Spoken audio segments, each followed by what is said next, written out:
നാമത്തിന് മഹത്വമുണ്ടായിരിക്കട്ടെ. അമ്മയുടെ പ്രത്യക്ഷീകരണത്തിൻ്റെ സാക്ഷിയായി എന്നെയും എൻ്റെ മകനെയും ഈ നടയിൽ നിർത്തിയതിന് അമ്മ മാതാവിനും യേശുവിനും കോടാനുകോടി നന്ദി. എൻ്റെ പേര് അൻസൂലിയ ഫിലിപ്പ്. ഞാൻ കോട്ടയത്തു നിന്ന് വരുന്നു. ഞാൻ ആദ്യമായി ഉടമ്പടി എടുത്തത് 28 ജൂലൈ 2023. ഇതെൻ്റെ 9ാമത്തെ പുതുക്കലാണ്. അമ്മ മാതാവ് എൻ്റെ ജീവിതത്തിൽ അനേകായിരം ചെറുതും വലുതുമായിട്ടുള്ള അനുഗ്രഹങ്ങൾ എൻ്റെ ജീവിതത്തിൽ തന്നിട്ടുണ്ട്. അത് ഞാനിവിടെ സാക്ഷ്യപ്പെടുത്തുന്നു. ആദ്യമായിട്ട് ഞാനൊരു അധ്യാപികയാണ്. ഒരു പ്രൈവറ്റ് സ്കൂളിൽ വർക്ക് ചെയ്തുകൊണ്ടിരിക്കുകയാണ്. അപ്പോൾ കേറ്ററ്റ് എന്ന പരീക്ഷ ഗവൺമെൻറ് വളരുന്നത് കമ്പൽസറി ആയി. അപ്പോൾ ഞാൻ ഒരു 10 വർഷത്തിൽ കൂടുതലായിട്ട് ഈ കേറ്ററ്റ് 1 എന്ന പരീക്ഷ എഴുതിക്കൊണ്ടിരിക്കുകയാണ്. പക്ഷേ യാതൊരു തരത്തിലുള്ള ഒരു വിജയവും എനിക്ക് കാണുവാൻ സാധിച്ചില്ല. അപ്പോൾ എൻ്റെ ഫ്രണ്ടാണ് എന്നെ ഈ കൃപാസന പള്ളി പരിചയപ്പെടുത്തിയതും ഇവിടുത്തെ കാര്യങ്ങളെല്ലാം പറഞ്ഞു തന്നത്. അങ്ങനെ ഞാൻ ഉടമ്പടി എടുത്തു. അമ്മ മാതാവിനോട് നിയോഗമായി എൻ്റെ ഈ കേറ്ററ്റ് എക്സാം ഞാൻ പറയുകയും ചെയ്തു. അപ്പോൾ എൻ്റെ മനസ്സിൽ പെട്ടെന്നൊരു പ്രയാസമായിരുന്നു. ഇത്രയും പരീക്ഷ എഴുതിയിട്ട് യാതൊരു തരത്തിലുള്ള ഒരു വിജയവും എനിക്ക് സാധിക്കുന്നില്ലല്ലോ എന്ന്. അങ്ങനെ ഞാൻ ആ ശ്രമം വരെ വിട്ടതായിരുന്നു. പിന്നെയും ഈ ഗവൺമെൻറ് ഭയങ്കര റൂള് കമ്പൽസറി ആയി. ഇത് ഇല്ലെങ്കിൽ നമുക്കൊരു എയ്ഡഡ് സ്കൂളിൽ കയറാൻ പറ്റില്ല എന്നുള്ള അവസ്ഥയായി. അങ്ങനെ ഞാൻ ആദ്യമായിട്ട് ഉടമ്പടിയിൽ ഇരുന്നു കൊണ്ട് തന്നെ കാറ്റഗറി 2 എന്ന ഒരു എക്സാം എഴുതാനായിട്ട് തീരുമാനിച്ചു. അപ്പോൾ കാറ്റഗറി 2 പഠിക്കാനായിട്ടുള്ള ഒരു സാഹചര്യവും എന്നെ സംബന്ധിച്ചില്ലായിരുന്നു. കാരണം ഞാൻ ജോലിക്ക് പോകുന്നു, വൈകുന്നേരം വരുന്നു, പിന്നെ വീട്ടിലെ കാര്യങ്ങൾ, ഇതൊക്കെ കൊണ്ട് എനിക്ക് ഒന്നിനും പഠിക്കാൻ പോലും എനിക്ക് സമയമില്ലായിരുന്നു. അതുതന്നെയായിരുന്നു കാരണം. ഞാൻ മാതാവിനോട് പറഞ്ഞു, മാതാവേ, ഇതെൻ്റെ ലാസ്റ്റ് ചാൻസ് ആണ്. ഇനി എനിക്ക് വീണ്ടും ഒരു പരീക്ഷ എഴുതുവാനായിട്ട് സാധിക്കുകയില്ല. കാരണം മറ്റുള്ളവരുടെ ചോദ്യങ്ങൾക്ക് മുമ്പിൽ ഞാൻ വളരെയേറെ ഭാരപ്പെട്ടിരുന്നു. അങ്ങനെ ഞാൻ മാതാവിനെ പൂർണ്ണമായി വിശ്വസിച്ചു. ഞാൻ കാറ്റഗറി 2 അമ്മ മാതാവിനെ ഏൽപ്പിച്ചു. അങ്ങനെ ഞാൻ പരീക്ഷ എഴുതി. എൻ്റെ 1 വർഷത്തോളമായി ഈ കാറ്റഗറി 2ൻ്റെ റിസൾട്ട് വരാനായിട്ട് താമസം വന്നു. അങ്ങനെ ഇരിക്കെ ഞാൻ 6ാമത് ഉടമ്പടി പുതുക്കി ഞാൻ തിരിച്ച് എൻ്റെ ഭവനത്തിൽ പോയിരുന്ന സമയത്താണ് എൻ്റെ ഫോണിൽ നോട്ടിഫിക്കേഷൻ വരുന്നത് കാറ്റഗറിയുടെ എക്സാമിൻ്റെ റിസൾട്ട് പബ്ലിഷ് ചെയ്തെന്ന്. ഞാൻ വീട്ടിൽ ആരോടും പറഞ്ഞില്ല. ഞാൻ വീട്ടിൽ ചെന്നു. അതിനുശേഷം തിരി കത്തിച്ച്, പച്ച തിരിയും നീല തിരിയും കത്തിച്ച് മാതാവിനോട് ഞാൻ പറഞ്ഞു, മാതാവേ, റിസൾട്ട് നോക്കുമ്പോൾ എനിക്ക് അമ്മ സന്തോഷത്തിനൊരു വക തരണമെന്ന് പറഞ്ഞു. അങ്ങനെ ഞാൻ പ്രാർത്ഥിച്ചത് ലാപ്ടോപ്പിൽ ഉടമ്പടി തൈലം വെച്ചുകൊണ്ട് കുരിശ് വരച്ച് ഞാൻ റിസൾട്ട് നോക്കിയപ്പോൾ അമ്മ മാതാവ് കേറ്ററ്റ് 2 എനിക്ക് 90 മാർക്ക് നൽകി എന്നെ വിജയിപ്പിച്ചിരിക്കുകയാണ്. അപ്പോൾ ഞാൻ അമ്മയോട് പറഞ്ഞ ഒരു കാര്യമാണ്, അമ്മേ, സർട്ടിഫിക്കറ്റ് കിട്ടിയാൽ ഉടനെ ഞാൻ അമ്മയുടെ സന്നിധിയിൽ വന്ന് സാക്ഷ്യം പറയുമെന്ന് ഞാൻ പറഞ്ഞു. അങ്ങനെ കഴിഞ്ഞ ആഴ്ച എനിക്ക് സർട്ടിഫിക്കറ്റ് കിട്ടി. ഇതാണ് എൻ്റെ സർട്ടിഫിക്കറ്റ്. ഇതാണ് എനിക്ക് അമ്മ തന്ന വിജയത്തിൻ്റെ ഒരു സാക്ഷ്യപത്രം. അമ്മ മാതാവിനും യേശുപ്പച്ചനും കോടാനുകോടി നന്ദി. അടുത്തൊരു നിയോഗം എന്ന് പറയുന്നത് എൻ്റെ മകൻ്റെ രോഗസൗഖ്യം തന്നെയായിരുന്നു. എൻ്റെ മകന് 2 വയസ്സിൽ കൂടുതലായിട്ട് വിട്ടുമാറാത്ത ചുമ, ശ്വാസതടസ്സം, അഡിനോയിഡിൻ്റെ അസുഖം ഉണ്ടായിരുന്നു. ഞങ്ങൾ രാവിലെയും രാത്രിയിലുമായിട്ട് മകനെ ആശുപത്രിയിൽ കൊണ്ടുപോയിരുന്നു. മരുന്ന് കൊടുക്കും, നെബുലൈസേഷൻ ചെയ്യും, പഫ് അടിക്കും, ഇതെല്ലാം ചെയ്യും. കുറച്ച് നാളത്തേക്ക് ആശ്വാസവും പിന്നെയും അതേപടിയായിരുന്നു. അങ്ങനെ ഞാൻ അതും മാതാവിൻ്റെ സന്നിധിയിൽ ഞാൻ പറഞ്ഞു, മാതാവേ, അത് ഞങ്ങൾക്ക് ഭയങ്കര പ്രയാസമാണ്, കുഞ്ഞിനും പ്രയാസമാണ്. കാരണം കുഞ്ഞിന് ഇഷ്ടമുള്ള സാധനങ്ങളൊന്നും തന്നെ കഴിക്കാൻ പറ്റാത്ത അവസ്ഥയാണ്. കാരണം കുഞ്ഞ് എന്ത് കഴിച്ചാലും അത് ചുമയിലൂടെ പിന്നീട് ഛർദിലായി കുഞ്ഞും അസ്വസ്ഥതയിലൂടെയാണ് പോകുന്നത്. അങ്ങനെ ഞാൻ മാതാവിനോട് പ്രാർത്ഥിച്ചു. മാതാവിൻ്റെ കൃപയാൽ ഒരു ഡോക്ടറിനെ ഞങ്ങൾക്ക് കാണിച്ചു തന്നു. ഡോക്ടറിൻ്റെ നിർദ്ദേശപ്രകാരം ഭക്ഷണ രീതിയിൽ ഞങ്ങൾ ചിട്ട പാലിച്ചു. അതുപോലെ തന്നെ എല്ലാ ദിവസവും മകന് ഞാൻ ഉടമ്പടി തേനും ഉടമ്പടി ഉപ്പും ഞാൻ മകന് കൊടുക്കുമായിരുന്നു. ഉടമ്പടി തൈലം നെറ്റിയിൽ രാവിലെയും പകലും ഞാൻ മകനെ നെറ്റിയിൽ കുരിശു വെച്ച് പ്രാർത്ഥിച്ചു. ഒരു ദിവസം ഞാനിവിടെ വന്ന അമ്മയോട് പറഞ്ഞു, എൻ്റെ മകന് ഇനി ഡോക്ടറിനെ കാണാൻ പോകുന്ന സന്ദർഭത്തിൽ ഡോക്ടർ പറയുകയാണ്, ഇനി പഫും വേണ്ട, നെബുലൈസേഷനും വേണ്ട, അവന് പൂർണ്ണമായി സൗഖ്യം കിട്ടി എന്ന് പറയണം. അങ്ങനെയുണ്ടെങ്കിൽ ഞാൻ മാതാവിനെ കൊണ്ടുവന്ന് എൻ്റെ കുഞ്ഞിനെ കാണിക്കുമെന്ന് പറഞ്ഞു. ഞാൻ എന്താണോ മാതാവിനോട് പറഞ്ഞത്, മാതാവ് അതേപടി എനിക്ക് ഡോക്ടറിൻ്റെ വായിൽ നിന്ന് അത് തന്നെ എനിക്ക് കേൾക്കുവാൻ സാധിച്ചു. മകന് ഇപ്പോൾ ഒരു കുഴപ്പവുമില്ല, മകൻ പൂർണ്ണ സൗഖ്യമാക്കിയിരിക്കുകയാണ്. ഞാൻ മാതാവിനോട് പറഞ്ഞതുപോലെ മാതാവിൻ്റെ അടുത്ത് ഞാൻ കുഞ്ഞിനെ കൊണ്ട് കാണിച്ചു. അതുപോലെ തന്നെ ഈ അസുഖവുമായി ബന്ധപ്പെട്ട് ഞാനൊരു സ്വപ്നമാണ് കണ്ടത്. ഉച്ചയ്ക്ക് ഞാൻ ഉറങ്ങുന്ന സമയത്ത് ഞാനൊരു സ്വപ്നം കാണുകയാണ്. ഹോസ്പിറ്റലിൻ്റെ ഒരു റൂം, അവിടെ ഒരു കട്ടിലിൽ എൻ്റെ മകൻ ഒറ്റയ്ക്ക് ഇരിക്കുകയാണ്. അപ്പോൾ ഞാൻ ഒരു അമ്മയാണ് കാണുന്നത്. അമ്മ ഒരു സാരി ഉടുത്ത് നല്ല വണ്ണമുള്ള, അധികം നീളമില്ലാത്ത ഒരു അമ്മയാണ് ഞാൻ കണ്ടത്. അപ്പോൾ ഞാനിങ്ങനെ വെപ്രാളം പിടിച്ച് എൻ്റെ മകൻ്റെ രോഗത്തെ ഓർത്ത് ഇങ്ങനെ അങ്ങോട്ടും ഇങ്ങോട്ടും ഓടുന്ന സന്ദർഭമാണ് ഞാൻ കാണുന്നത്. പെട്ടെന്ന് ഞാൻ അമ്മയുടെ അടുത്തോട്ട് ഓടിച്ചെന്നിട്ട് അമ്മ ഇങ്ങനെ പെട്ടെന്ന് വാതിലടയ്ക്കുകയാണ് ചെയ്യുന്നത്. അപ്പോൾ ഞാൻ വാതിലടയ്ക്കുന്ന കണ്ടപ്പോൾ ഞാൻ പെട്ടെന്ന് അമ്മയുടെ അടുത്ത് ചെന്നിട്ട് ചോദിച്ചു, അമ്മേ എൻ്റെ മകൻ്റെ രോഗസൗഖ്യം മാറ്റുമോ എന്ന് ചോദിച്ചു. അപ്പോൾ അമ്മ പറഞ്ഞു, നിൻ്റെ മകൻ്റെ രോഗസൗഖ്യം മാറും, കുഴപ്പമൊന്നും ഇല്ല എന്ന് പറഞ്ഞു. അതേപടി ഇപ്പോൾ കുഞ്ഞിന് യാതൊരു തരത്തിലുള്ള ചുമയാട്ടെ അഡിനോയിഡിൻ്റെ അസ്വസ്ഥതയാട്ടെ ഒന്നും തന്നെ ഇല്ല. മകന് പൂർണ്ണമായ സൗഖ്യമാണ് കിട്ടിയത്. പിന്നെ ഈ ഉടമ്പടിയിൽ വന്നതിന് ശേഷം എനിക്കുണ്ടായ മാറ്റം എന്ന് പറയുന്നത് ദൈവത്തോട് കൂടുതൽ അടുത്ത് നിൽക്കുവാനായിട്ട് എനിക്ക് സാധിച്ചു.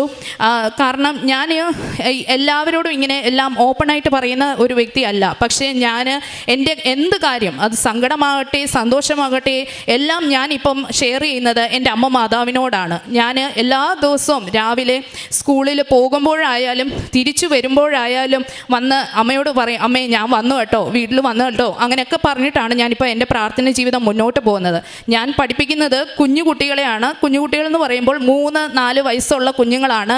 അവിടെയും ഞാൻ സ്കൂളിൽ ചെന്ന് കഴിഞ്ഞാൽ അമ്മയുടെ ഈ ഒരു കുഞ്ഞു ഫോട്ടോ ഉണ്ട്, അവിടെ വെച്ച് എൻ്റെ ഈ കുഞ്ഞുങ്ങളെ എല്ലാം വിളിച്ചു നിർത്തി മെഴുകുതിരി കത്തിച്ച് പ്രാർത്ഥിക്കുകയും ചെയ്യാറുണ്ട്. പിന്നെ കാരുണ്യ പ്രവർത്തനം ഞാൻ ചെയ്യുന്നത് ഭക്ഷണം ഉണ്ടാക്കി കൊടുക്കും, സാമ്പത്തികമായിട്ട് എന്നെക്കൊണ്ട് പറ്റുന്ന രീതിയിലുള്ള സഹായം ചെയ്യും.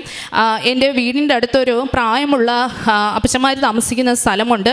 അവിടെ ഞങ്ങൾ മോൻ്റെ ബർത്ത്ഡേ ആയാലും അല്ലെങ്കിൽ ഞങ്ങളുടെ വെഡ്ഡിങ് ആനിവേഴ്സറി ആയാലും ഒക്കെ ഞങ്ങൾ ഭക്ഷണം വീട്ടിൽ നിന്ന് തന്നെ ഉണ്ടാക്കി അവർക്ക് കൊടുക്കാറുണ്ട്. അല്ലെങ്കിൽ അവരോട് ചോദിക്കും എന്തെങ്കിലും വേണോ എന്ന് ചോദിക്കും. അപ്പോൾ അവരത് ആവശ്യം എന്താണോ ഉള്ളത് അത് ഞങ്ങളോട് പറയുകയും ഞാനും എൻ്റെ ഹസ്ബൻഡും മകനും കൂടിയാണ് അവിടെ കൊണ്ടുപോയി എല്ലാം കൊടുക്കുന്നത്. പിന്നെ ഇവിടുന്ന് കിട്ടുന്ന ഉടമ്പടി പത്രം, ഞാൻ എല്ലാ മാസവും ഇവിടെ വരും, അമ്മയെ കാണും, പ്രാർത്ഥിക്കും, ഉടമ്പടി പത്രം വാങ്ങിച്ചുകൊണ്ട് പോകും. അന്ന് ഞാൻ ആർക്കും കൊടുക്കത്തൊന്നുമില്ല. ഞാൻ വീട്ടിൽ ചെന്ന് ഞാൻ എല്ലാ പത്രവും മാതാവിനെയും യേശുവച്ചനെയും സമർപ്പിച്ച് ഞാൻ പ്രാർത്ഥിക്കും. ഈ പത്രം ചെല്ലുന്നിട അല്ലെങ്കിൽ ചിലപ്പോൾ ദുഃഖമായിരിക്കാം, രോഗമുള്ളവരുടെ ഇടയിലായിരിക്കാം, ഇത് വായിച്ച് ദൈവത്തെ കൂടുതൽ അടുത്തറിയാൻ സഹായിക്കണമേ എന്ന് ഞാൻ പ്രാർത്ഥിച്ചാണ് പത്രം കൊടുക്കുന്നത്. ഓരോ പത്രത്തിലും ഞാൻ ഉടമ്പടി തൈലം വെച്ച് കുരിശു വരയ്ക്കും. അതിനുശേഷം ഒരു വാക്യം ഞാൻ ആ ഓരോ പത്രത്തിൽ എഴുതി സ്കൂളിൽ ഞാനും മകനും ഒന്നിച്ചാണ് പോകുന്നത്. അപ്പോൾ ഞാൻ റോഡുകളിലും ഓട്ടോറിക്ഷയിൽ കിടക്കുന്ന അവിടുത്തെ ചേട്ടന്മാർക്കും കടകളിലും ഒക്കെയാണ് ഞാൻ ഉടമ്പടി പത്രം ഞാൻ കൊടുക്കുന്നത്. ആദ്യമൊക്കെ ഞാൻ പള്ളികളിലായിരുന്നു കൊടുത്തുകൊണ്ടിരുന്നത്. പള്ളികളിലൊക്കെ കൊടുക്കുമ്പോൾ ഒരു 10 മിനിറ്റിനുള്ളിൽ പത്രമെല്ലാം പെട്ടെന്ന് തീരും. അപ്പം എനിക്ക് തന്നെ ഒരു സംതൃപ്തിയില്ല, ഇത് പെട്ടെന്ന് തീർന്നാൽ പോരാല്ലോ, നമ്മുടെ സാക്ഷ്യം അവരെ അറിയിച്ചുകൊണ്ട് വേണമല്ലോ പറയണം. അങ്ങനെ ഞാൻ മാതാവിനോട് പറഞ്ഞു, അമ്മേ ഞാൻ ഇനിയും പള്ളികളിലൊന്നും പത്രം കൊടുക്കില്ല, ഞാനിങ്ങനെ മറ്റുള്ളവർക്കേ കൊടുക്കത്തുള്ളൂ. അന്ന് മുതൽ ഞാൻ പള്ളികളിൽ കൊടുക്കുന്നത് നിർത്തി. ഞാൻ ഇതുപോലെ റോഡുകളിലൊക്കെ പോകുന്നവർക്കും അടുത്തുള്ളവർക്കും എന്നോട് കൂടെ വർക്ക് ചെയ്യുന്നവർക്കും ഒക്കെയാണ് ഞാൻ എൻ്റെ പത്രം ഞാൻ കൊടുക്കുന്നത്. എല്ലാ ദിവസവും വളരെ ചിട്ടയായിട്ട് ഇപ്പം ഞാൻ ഏകദേശം ഒരു 4 വർഷത്തിൽ കൂടുതലായി ഉടമ്പടിയിലായിരിക്കുന്നു. ഇതിൽ ഇത്രയും വർഷമായിട്ട് ഒരു തരത്തിലുള്ള പ്രാർത്ഥന ജീവിതത്തിൽ ഞാൻ ഒരു മുടക്കവും വന്നിട്ടില്ല. ഇനിയും എൻ്റെ വീട് വിട്ട് എവിടെയെങ്കിലും പോകുക തന്നെയാണെങ്കിലും ഞാൻ ഉടമ്പടി തൈലവും തേനും ഉപ്പും അതുപോലെ പ്രാർത്ഥന ബുക്കും ബൈബിളും എല്ലാം കൊണ്ട് തന്നെയാണ് പോകുന്നത്. എനിക്ക് സാഹചര്യം അനുസരിച്ച് ഞാൻ ഇവിടുത്തെ പ്രത്യക്ഷീകരണ പ്രാർത്ഥനയും രാവിലത്തെ വൈകുന്നേരത്തെ പ്രാർത്ഥനയും ഞാൻ ചൊല്ലാറുണ്ട്. അതുപോലെ തന്നെ ഞാൻ അച്ഛൻ്റെ ഡെയിലി ബ്രെഡിങ് എല്ലാ ദിവസവും ഞാൻ കേൾക്കും, അത് ഞാൻ ഷെയർ ചെയ്യാറുണ്ട്.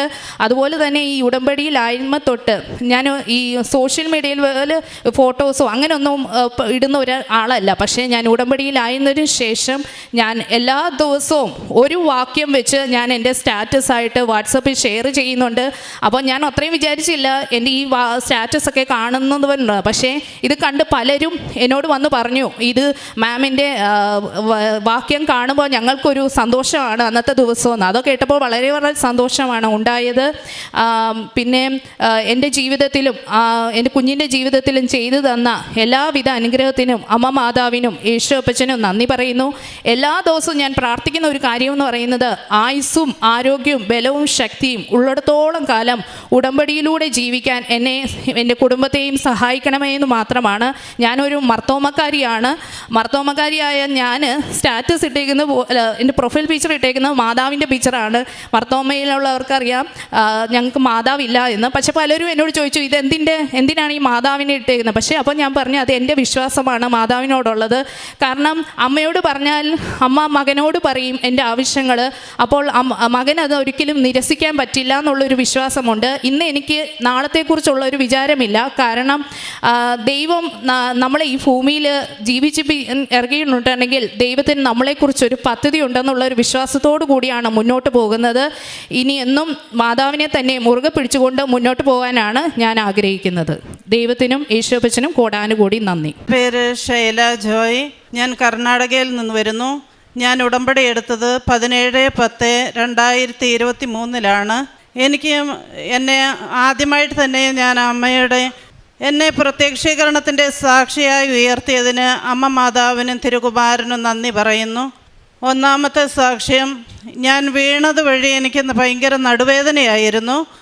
ഞാൻ ഉടമ്പടി എടുക്കാനായിട്ട് വന്ന സമയത്ത് എനിക്ക് ട്രെയിനിൽ വരാൻ നേരം ഇരിക്കാനോ നിൽക്കാനോ ഒന്നും പറ്റത്തില്ലായിരുന്നു. അതുപോലെ വേദനയായിരുന്നു. അപ്പോൾ ഉഷ ചേച്ചി പറഞ്ഞിട്ടാണ് ഞാൻ ഉടമ്പടി എടുക്കാൻ വന്നത്. മാതാവിനെ പറ്റിയെല്ലാം പറഞ്ഞു തന്നു.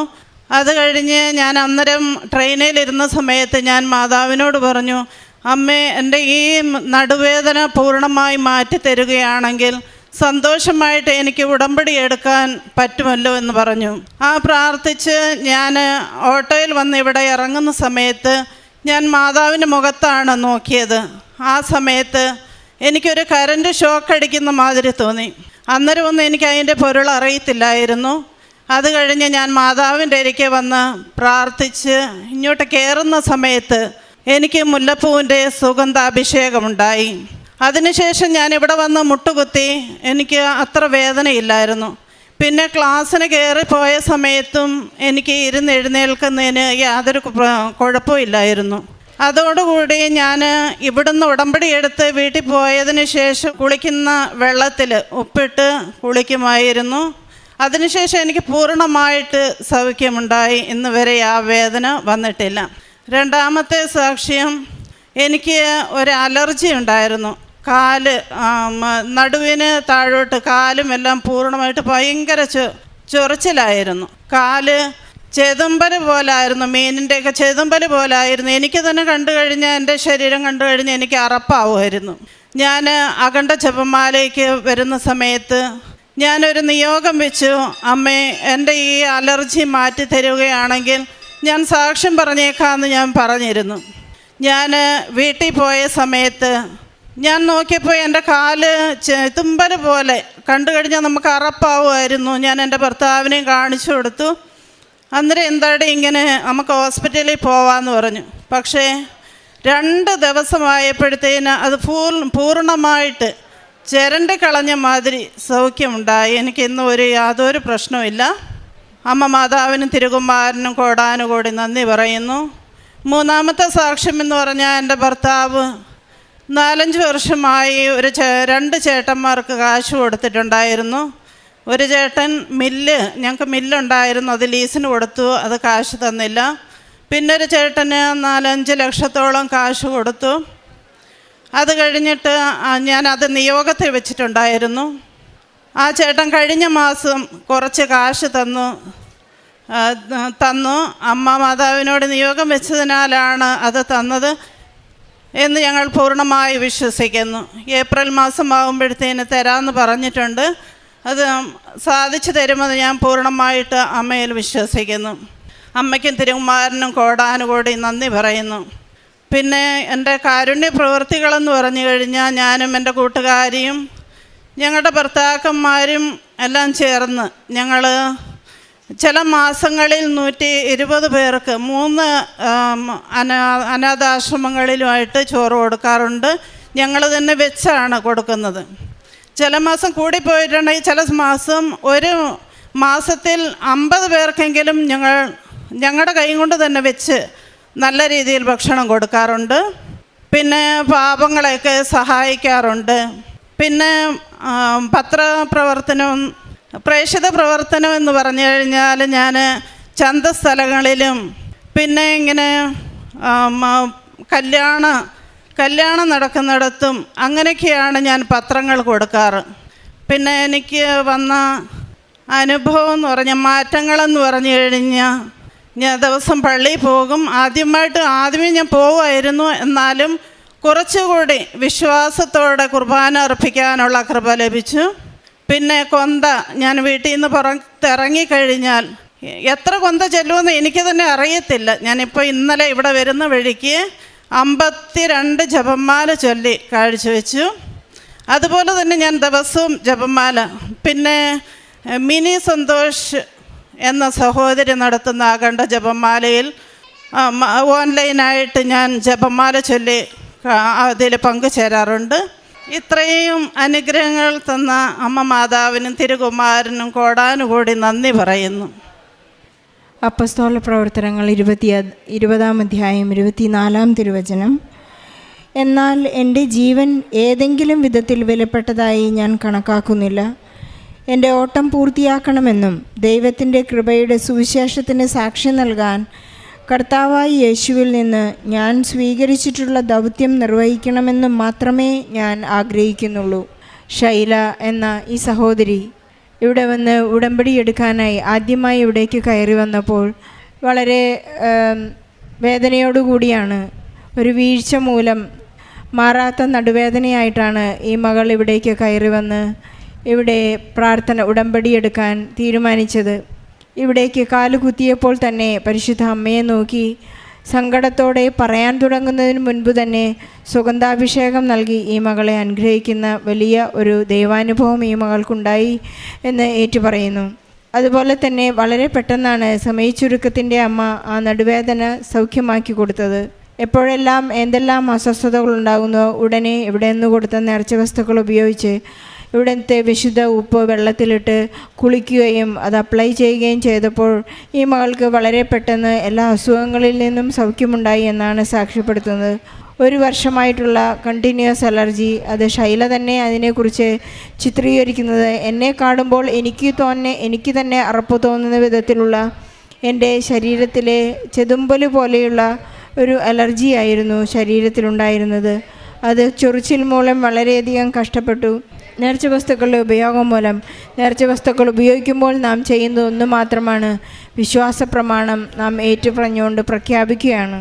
പരിശുദ്ധാത്മാവിൽ ഞാൻ വിശ്വസിക്കുന്നു, വിശുദ്ധരുടെ കൂട്ടായ്മയിൽ ഞാൻ വിശ്വസിക്കുന്നു, കത്തോലിക്ക സഭയിൽ ഞാൻ വിശ്വസിക്കുന്നു, യേശു കർത്താവാണെന്ന് ഞാൻ ഏറ്റുപറയുന്നു.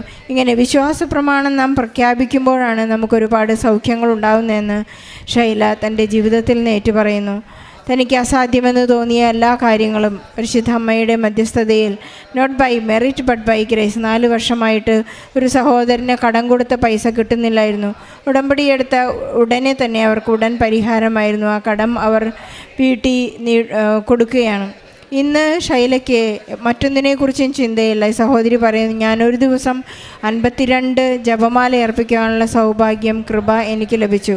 52 ജപമാല അർപ്പിക്കുവാൻ സാധിച്ചു എന്ന് പറഞ്ഞാൽ മറ്റൊന്നിനെക്കുറിച്ചും ചിന്തയില്ല. മറ്റൊന്നിനെക്കുറിച്ചും എനിക്ക് വീട് വേണം, എനിക്ക് എൻ്റെ മക്കളുടെ വിവാഹം, അല്ലെങ്കിൽ എനിക്ക് PR വേണം, അങ്ങനെ യാതൊരു ചിന്തകളുമില്ല. കാരണം ഞാൻ ദൈവരാജ്യം അന്വേഷിച്ചുകൊണ്ടിരിക്കുകയാണ്.